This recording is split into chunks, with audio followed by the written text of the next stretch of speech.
Ba't naging ganon? Pero nung nasa amin, lalaki. Nung umalis, bading na. Ano nangyari? Bakit nyo pinabayaan sa province?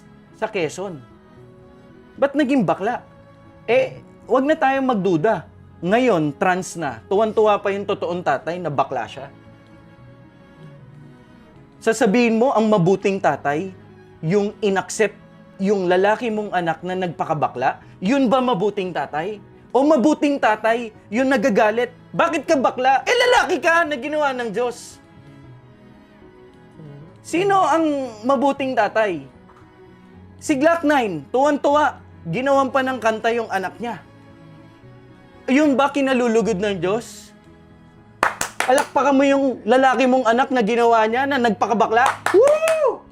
Si Kay Brosas, tuwan-tuwa. Si Iyang Venerasyon, tuwan-tuwa. Tapos, sino yung tumatayo na kung anong tama sa mata ng Diyos na huwag ka magpakabakla? Kami ni IC? Kami masama? Kamusta, world?